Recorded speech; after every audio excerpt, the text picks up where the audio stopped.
All right, the magic place, so to speak, to go for all things this class is what's shown up there. So it's on the P drive. Out on the P drive, there's a CIS folder back in the days when we were computer information systems. And the course number 152, 143, and then Java 1 is what's after it, /spring 2016. If you go out there, and I'll put it right, it'll come right back up. But if you do go out there, just so you can see what's there, all right, so if you go out there, these are the appendices from your book in both zipped and non-zipped format. Here are some articles that I found on Java. Here are the case studies from your book in zipped and unzipped format. Anything that we do as a class, I'm going to save in here in the in-class folder. This one may be the most important one to you because I found a PDF of the book. So that's out there. All right. Just please don't put that out online. Hey, look, the instructor put this because I found it out there. I found it online, but technically you're probably not supposed to do that, but I did it anyway. All right, so that's where your book is.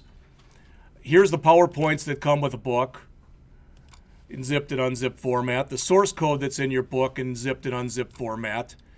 The syllabus in both PDF and Word formats, the course evaluation, which we'll do 9 weeks in and then at the end of the semester, and some tutorials, some good stuff that I found. All right, so that stuff is all out there. In addition, if you don't know this, and my guess is you do, but heck, I don't know, that if you go out to mybtc.blackhawk.edu and you log in, and you go out to the Blackboard tab. Now, of course, yours won't look like mine because mine has all the courses that I'm teaching this semester. But if you look, you should have the Intro to Java programming out here. That should be out there for everybody. All right. So if you go out there, what you're going to find is the same kind of stuff. There's the syllabus. There's that tutorial information I mentioned to you. There's the course evaluation. I've already done a bunch of videos for the class, so if you don't know how to use Blackboard, it's kind of tough to go out into Blackboard to figure out how to use Blackboard. But there's a How to Blackboard there. There's a thing on how to use the virtual desktop. Everyone in here should have a virtual desktop account. How to create a Java app using Eclipse. We're going to go over the first 9 chapters in this class, but I've gone through the PowerPoints for the first 11, and I've also gone through the book with a bunch of examples for the first 9 chapters. And the reason I'm telling you that is you may have had other classes, you may have other classes now. I'm not going to read a lick of PowerPoint to you. They're there if you want them. Some people like to have the PowerPoint stuff and like to go through it. So if you do, you can look at those tapes. All right. The other thing is I'm not going to go through the book much. This is going to be very much a hands-on class. We're going to be building Java apps in here. And please don't say, oh yeah, JavaScript. No, it's not JavaScript. This is a programming language, Java. That's what this class is about. All right, so that's what we're going to be doing in here. And if you look along the sides, again, syllabus, course evaluation, all the videos are out here. In addition, if you care, if you go out to youtube.com and you go out there and you search for Blackhawk Technical College IT web software developer, you come up to my YouTube channel, and there's 777 videos on it. So there's a lot of stuff that's out there, but basically it's all the stuff I taught last semester, all the stuff I've just mentioned to you, etc. So if you're not taking a class with me, but you're interested in some of those lectures, all right, they're out there. Okay, I've got an independent study class with just one guy in it, for various reasons, but the 147 class, the relational database development, I've done lectures on all 19 of the chapters from that Muroc book and put some examples and stuff out there. So that stuff's out there. All right. Again, there's stuff that's out here for classes this semester and previous semesters as well. All right. Wanted to take a couple minutes and go over the syllabus. Again, that's my information. It was very interesting this morning because this is the first time in a long time I don't have an 8 o'clock class, Monday through Thursday, but I was here at 6 anyway. It was really quiet in here until John came in. All right. But that's okay. I've got plenty of stuff that I can do. All right. I'm creating a class for an online service right now, so I'm going to be working on that. So if you come in here sometime and you hear me talking and you're like, there's nobody in here, that's probably because I'm taping. All right. Office hours, much easier to reach me via email as opposed to telephone. To be honest with you, I usually drop my coat off in the morning and I pick it up. Sometimes I go out for lunch and I pick it up then, or otherwise I'll pick it up at 5 o'clock. Other than that, I'm not in the office. All right, I'm basically here most of the time. I've also set up this room this semester that even though there is no 8 to 10 class in here Monday through Thursday, all right, I blocked the room off so that this room should never be scheduled for any other classes. And the same thing during the lunch hour from 12 to 1. And most of you know John, who's got his hand up right now. But if you don't, that's John Wanda, who's the lab assistant for the class here. And he'll also be, I think, for this afternoon as well. All right. And if you got any questions, you can go talk to him, talk to me as well. I don't want to sit and read stuff to you. This is taken right from Banner. And even though it says we'll cover as much of the text as possible, you use this book. And I don't know how many people in here don't have the book, but if you don't have it and you plan on getting it at the bookstore, there were only 2 left when I just went up there. All right, but you can get it online too, and I know you can get it online cheaper. Some of you have told me that stuff. We're not supposed to encourage you to buy books online. I would, but I wouldn't encourage you to do it. All right, but you got to do what you want to do. All right. Question: if we have the book on PDF here, yes. Do we need the textbook? The question was, if you have the book here on PDF, do you need the textbook? The answer is, I wouldn't think so. Oh, okay. All right. And in fact, there are things that are not in this book that I got with the instructor stuff, so I put it out there already on both Blackboard and on the P drive. All right. So probably not. But some people like to have the hard copy. It's much easier for them to read through. All right.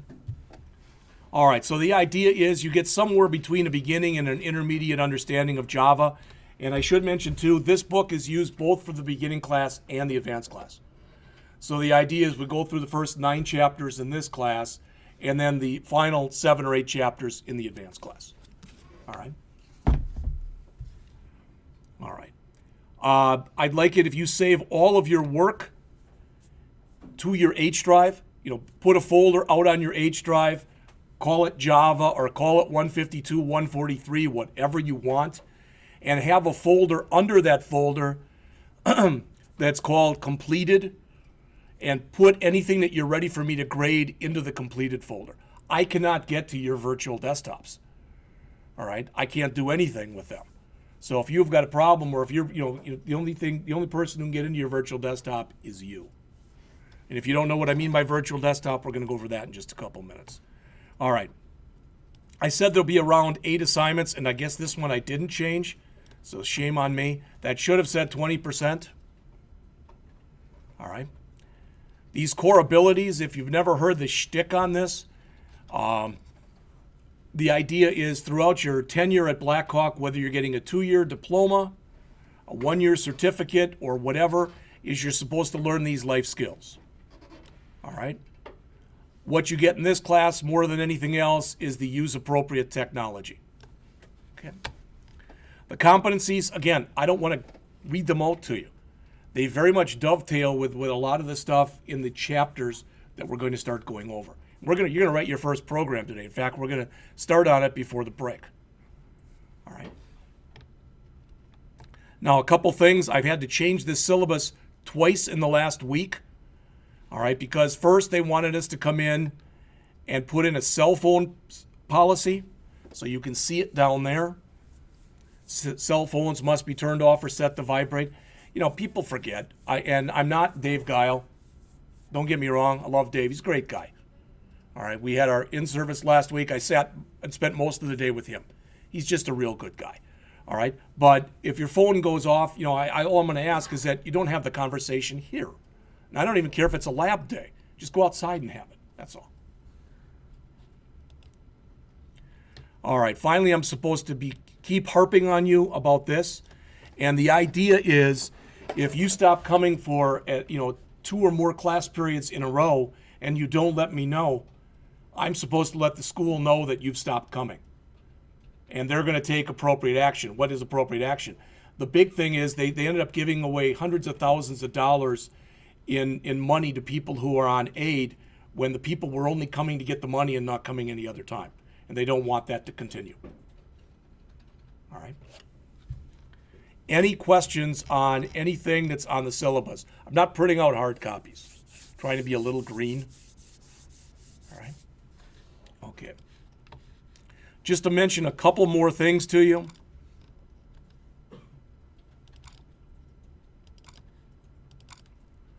Again, there's a folder in here that's called tutorials. And what I'm about to show you here is both here and it's out under Blackboard. This Core Java, the first PDF, that's the one I just handed out to you. All right. So if you lose it, forget it, whatever. Java tutorial for beginners with examples. Okay, it doesn't want to open. There, no. There it is. Some stuff that I found online, looking around here. I'm not going to go over any of that, but just so you can see that it's there. This is a really extensive tutorial. If you've never heard of the place, there's a place online that's called tutorialspoint.com, and they have tutorials in just about anything that you can think of. And as you can see, it's 320 pages, so it's very extensive. If you've never gone out to this site, java2s.com, it's kind of a neat site because there's not just Java on it. It's literally just java2s.com. And if you go out there, it's like a lot of these sites, it's very ugly to look at, but it works very well. And notice there's basic Java stuff, how-tos, and a bunch of other stuff. Again, I'm not going to go through that, but that's out there if you need to see it. The 4 pillars of object-oriented design, which I'm going to go over in just a couple minutes. I'm actually going to go over this, and when I get done, you might think, yeah, that was fine. I don't understand a flippin' thing he just said, and that's okay. All right, but I just wanted to show you this. And again, as I mentioned, the book is out there. So what I'm going to do before the break is to go over just a couple things in Chapter 1 that I think are important. All right, and then either before the break we'll start the program, or after the break we'll work on the program. Your assignment, for what it's worth, is to go and look at Chapter 1 between now and Wednesday, and also look at Chapter 2. My goal is to be finished with the first 2 chapters by the end of the week. All right? And what you're going to find is typically what we're going to do is when I go over a chapter, what I'm going to do is we're going to do a program as a class. That's how I'm going to expose you to the stuff that's covered in the chapter. All right? And then you'll actually have to key that in, get it working, and turn that in. Plus, then I'll have a program that I assign for each chapter. A couple chapters, there might be 2 programs.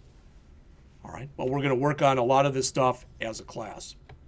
So, might as well just do this now. Not a whole heck of a lot in Chapter 1 that's really, I'm not going to talk to you about hardware and software and why you should program. That's all fine stuff. All right, I just don't see the need to be going over that with you. What I want to do is quickly look at those programming languages, the programming process, and a little bit about object-oriented programming. All right, so I'm just going to buzz through this. Like I said, it'll be fairly quick. So they show here in your book, I don't know what page that is. Looks like it's page 7. Some of the basic languages. And there, if you look up on the bulletin board over there, someplace right around the middle, almost underneath where the guy, you can see his head there, underneath that, I've got the top 20 programming languages of 2016. And we teach a lot of them here. Of course, not all of them. That'd be 20 languages. All right. But as far as what's in the list here, you can see how things have changed over time. All right. The first language that I ever learned isn't even on this list, and it's assembler. All right. After assembler, I learned Fortran. After Fortran, I learned COBOL. After COBOL, I learned Pascal and I learned BASIC. Those aren't even in a lot of curriculums, including ours, anymore. All right. We do teach C here. You previously, if you were in the class with Denny, were getting the C#. This is Java. All right, the JavaScript class you had hopefully last semester. PHP you get next semester. All right, so you can see as far as what's there. I'm not going to talk about the history of Java either. The only thing I do want to mention is Java is unlike a lot of other programming languages. With a lot of other programming languages, they first do what's called interpret your code, and then they compile it. So what is that? Well, if you've ever used a programming language that's an interpretive language like JavaScript, if you were working on a JavaScript program last semester, and if we were, under that JavaScript runner or one of the other things, the JS bin, and your program didn't work, it literally stopped when it found an error. All right, and you had to fix it before you could go on. Then once it goes through the whole process and you have no errors, then it goes after, that's the interpretation part of the process, then it does the compilation. Java does it in reverse. Java compiles first. All right, and when it compiles your program, what's going to happen? You won't see this because of the package we're using, but if we created a program that was called hello.java, and we compiled it, and it compiled cleanly, we'd have a file that would be called, hello.class. All right, so it compiles first into what's called bytecode. Then it takes that bytecode and it interprets that, and that's what it ends up running. And they explain some of that stuff here on the page. They also start talking a little bit about something that's called the JVM, which stands for the Java Virtual Machine. You don't have to worry about it. It's just something that's on machines that allows you to go and work with whatever it is you're working with, all right, in Java. They also talk in here about applications and applets. This book has, I think, 16 or 17 chapters in it. There's only one chapter, and it's like chapter 15. That's the only chapter that's on applets. Everything else is on applications. So this whole semester, all we deal with are Java applications. All right, as it says, it's a standalone program that runs on the computer. All right, an applet runs under a browser. So they talk about what programs are made out of. This is all good stuff. It's all important stuff. All right, but I don't want to put you to sleep any more than maybe I already am. So yeah, we'll learn about the Java keywords, we'll learn about Java operators, etc., and we'll learn the syntax of the Java language. That's what the class is about. This is very similar to the first program that we're going to key in just a few minutes. And I'm going to go over this right now. It may or may not make a lot of sense to you, and don't worry if it doesn't. But it's just these are things you're going to have to learn. The good news is they'll become second nature after you've created a program or two. All right. First thing to realize here is Java is a case-sensitive language. All right. And unlike what we had last semester with JavaScript, you have to tell the variable type of each variable that you put in. All right. And not only is it case-sensitive, you'll notice that every Java program that we do this semester will have a file that will say public class followed by something. And whatever that follows by that, like payroll right here, that has to be what you name the file. So it's payroll, it's got to be payroll.java. If that was hello, it's got to be hello.java. And the caseness must be the same. I'm going to tell you the rules that we're going to use in here, and those are the rules I'll expect you to follow. All right, because those are the ones that are used out in industry. So public, and that's called an access modifier. You don't have to worry about it right now. We'll go over it a lot in a later chapter. Class, because this is the payroll class. All right. Java is a block structured language, so everything you put in between curly braces. So that's your class. Inside of the class, you have one method. All Java applications must have a main method. Must. All right. So the main is basically, it's the starting point. When we write our first 2 or 3 programs, everything we do, we'll do in main. Eventually, we'll bust the stuff up, and main will be a driver where it'll call other routines to do things. All right. So what are we doing in here? Well, first of all, it's public. It's static. For right now, just think of static means there's only one of them. Void means it doesn't return anything.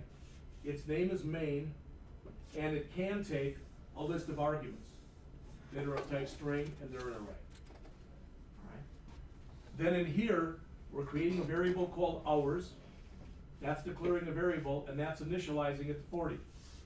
That's declaring another variable that we're not even initializing, and that's declaring another variable and initializing it. All right.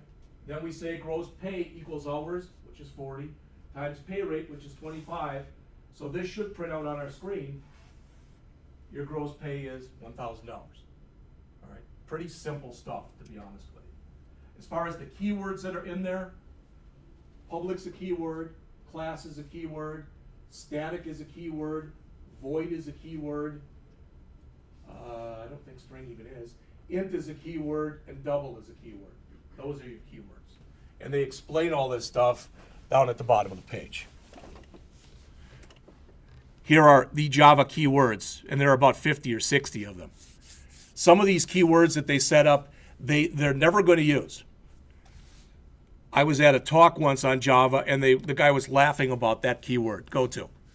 And he said, we made it a keyword so nobody else can use it. But we're never going to make it, set it equal to anything. It's just one of those keywords. All right. We'll learn a lot of the ones that are in here. There are some that are in here, probably a half dozen or so, like strict FP. I've never even used. I can't even tell you what they do. All right. Programmer-defined names, those are things you create. So again, looking at the program, you create this, and this, and that, and that. Those are all programmer-defined names. There are rules with program-defined names. We'll start going over those in the next chapter. Operators, we've got two of them in here, the equality operator, the multiplication operator. All Java statements must end with a semicolon. You may or may not have known this, because I tried to really harp on people who had the JavaScript class with me last semester, but if you left off a semicolon, 99 times out of 100 it still worked. In Java, it won't. Okay. They show line numbers in here. Of course, you don't put the line numbers in. By now, my hope is everybody understands that definition. You all understand what a variable is. We don't have to take time to go over that. All right. Here's some more about the Java virtual machine if you want to see that. The idea behind Java is it's meant to be a very portable language. So if I was going to go and create a Java program, all right, and I compiled it and ran it on this machine, then I wanted to take it home and run it on my Mac. All I'd have to do would be to grab that source file and recompile it. Probably wouldn't have to change anything. All right, that's the portableness that they're talking about right there. This is the whole process of it going through and being compiled into a bytecode file and then being interpreted after that. So if you're interested in that, there's some more. One place, and again, whether or not you're the kind of person who bookmarks stuff or doesn't, that's up to you. But I always tell people java.sun.com. If you go out there and you hit enter, a few years ago, Oracle bought Sun, which owned Java. But I can't remember oracle.com/network, etc. So I just type in java.sun.com, and it gets you to the same place here. But if you want to find out more stuff about it, a real good place to start is to go down to the essential links and go to the Java APIs. We can grab any one. I'll just grab the newest. And that's got basically all the built-in stuff that's in Java right there. All right. If you want to know the difference between the different editions, SE, EE, ME, you can go take a look at that. The compilation, we don't have to worry about this because we're going to be using an IDE, an integrated development environment. Again, I don't know what Denny had you do last hour, if you got on to Visual Studio or not, or if you've ever used Visual Studio or not before. In here, we're going to use Eclipse. All right, and we're gonna get into it right after the break. Okay. So we don't have to do this. This is doing it from a command line. You don't have to do that. They talk a little bit about IDEs there. Then they get into the programming process. The thing I like about this, and I'm not going to go over any of it other than to just mention, that's not how most people program. Most people forget about number 1, they forget about number 2, they forget about number 3, and they forget about number 4. Most people start, I give you an assignment, boom. You turn the machine on and you start keying stuff in.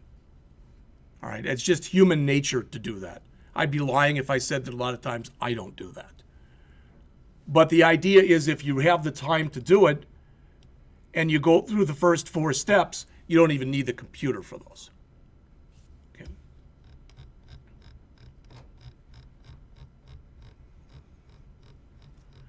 Okay.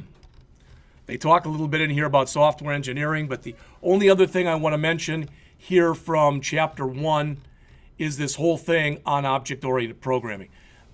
The author, this isn't bad the way that he writes it, all right? And everything he says is okay, but he doesn't go into it in a lot of depth and breadth of coverage, all right?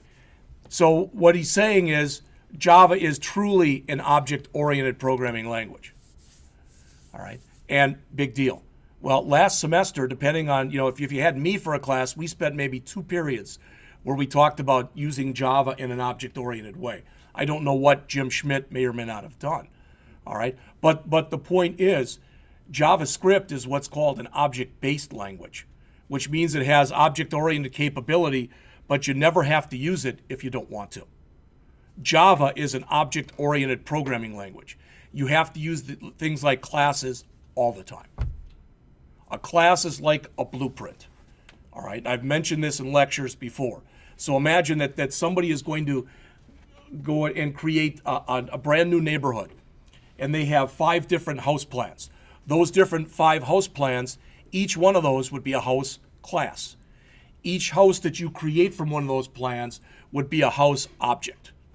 All right, so an object is an instance of a class, and the idea of creating objects is known as instantiation. Those are terms that you're going to hear. All right, in the class, you define all of the variables that you're going to need for the program, and variables go by different names. You also define all of the methods, all right, which are what you want the class to be able to do. So they talk about some of that stuff in here. He mentions a few things in here. He talks about encapsulation, and he talks about data hiding. There are terms you may or may not have heard before, but I always go back, and granted this is a little old now, but if you remember the day when a lot of people had their VCR, I know, VCR, yeah, but they had their VCR, and when you first set it up, you go over to somebody's house and it would just be blinking midnight, 12 o'clock. They didn't know how to set it, type of an idea, because the act of actually setting it was foreign to them, all right? It was real hard to push a button, evidently, but they didn't do it, all right? That was encapsulated from them. In much the same way with most of us when we get into our cars and we put it in gear and go, you don't think about what's happening under the hood, all right? It's encapsulated from you, all right? Hidden from you, whatever way you want to look at it. If you want more on that than what the author actually gives, I thought this was really pretty well written, and it's fairly short. It's 6 pages. Again, this is out there both under the articles thing that's out there and under the tutorials. But it talks about the 4 pillars of object-oriented design. And they talk about abstraction, polymorphism, inheritance, and encapsulation. We're using abstraction right from the get-go. What you do when you're using an object-oriented programming language is you're modeling. We're modeling something that's in the real world. All right? And it says abstraction means we have to focus on the essential qualities of something rather than one specific example. So we're abstracting away everything.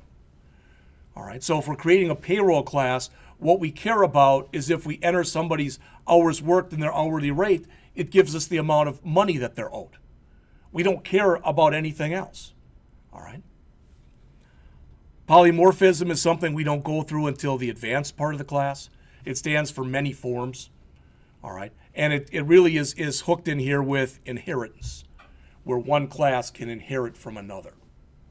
All right, so if you want, there's some stuff on abstraction. They show you a few diagrams. They talk a little bit about encapsulation and information hiding, which I already mentioned to you. Then they get into inheritance, and they say that this is something, again, that we cover in the advanced class, but just so you see it, if I declare a class called person, then I can declare another class that's called customer that I can say extends person, or it inherits. So a customer is a person. What that means is everything I define for person automatically is available to a customer. All right, I'm being very generic and very general in the way I'm explaining that. And again, finally with polymorphism, the idea is, and this isn't the greatest example to explain this, but imagine, so I'm creating a class called bank account. That means that checking account, savings account, and investment account all get this thing called deposit, and they get this thing called withdrawal. But it's possible, it probably isn't, but it's possible that you could deposit or withdraw differently in investment account versus a checking account. With a checking account, I should be able to write a check and get my money at any time.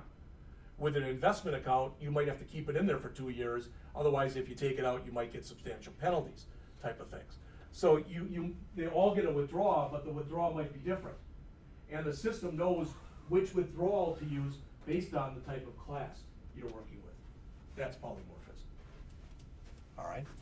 Now, I might have made it a little bit too simple, but again, if you look at the stuff that's in here, like I said, I thought it was pretty well written. All right. Let me just mention, give me about 5 more minutes. We'll take an early break today. When we get into chapter 2, all right, this is what chapter 2 is about. So a lot of the stuff that's in here, you've already had. Again, I'm taking for granted that everybody in here has already had the JavaScript class. If you have not had the JavaScript class, it's probably really important that you read chapter 2, and if you have questions, come in and ask. But I'm not going to spend a lot of time on most of the stuff that's in here. Not only that, we're gonna write the same program for chapter 2, but we're gonna write it 2 different ways. Once reading keyboard input and once using dialog boxes. We're gonna do both those on Wednesday. If you never, after we do that one, if you never use this again, reading keyboard input, more power to you. All right, because doing it like that is like writing command line programs. Okay, but if you want to do it like that, you can. But I'm never going to write another one like that in the class. All right, so that's what we'll do next week is we'll pick it up there.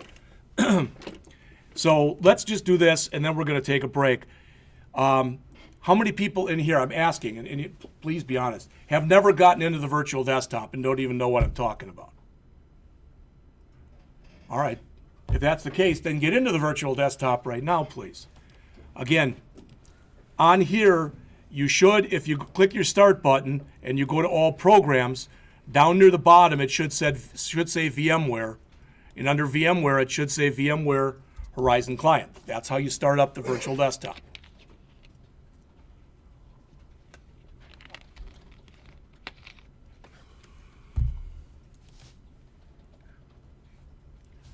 Should come up and look the same way that mine looks is how yours should look. Double click on the little cloud there.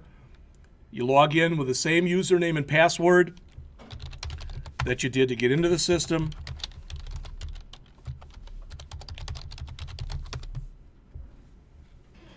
Hey Jeff. Yes. I'm not entitled to use the system. You're not entitled to use the system. Well, there shouldn't be any kind of problem with that. If anybody else has that problem, I'll tell you what, I will go up during the break and see what the problem is. Usually what that is for some reason you weren't added into my group. I don't know why that would be. All right, I know that everybody in this room was added to my group. All right, but if there's anybody else that couldn't get in for whatever reason, let me know. All right. Now, when it comes up, you won't have probably as much junk in here as I have. All right, but what I'd like you to do, in fact, John, there shouldn't be any problem if they should we have them use the H drive right now or have them saved to their desktop?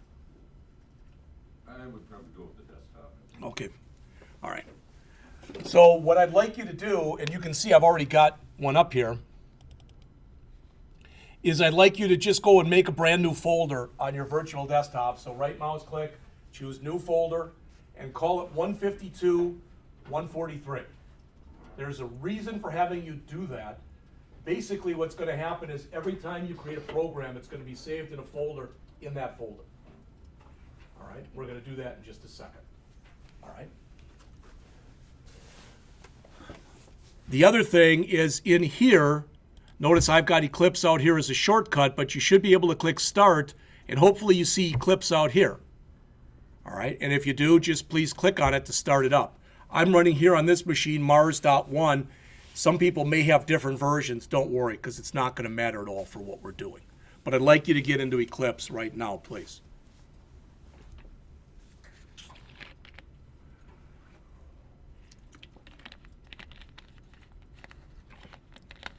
And if it comes up and it looks like it does on the screen here, that's good. Just stop right there. And Skylar, don't worry, we're not going to go very far, so. Yes. It's asking about the dates. Should we just go ahead? Asking about what? It's asking if I want to install Android updates and stuff. Oh, yeah, if you ever get any Android messages, you can just cancel them. All right.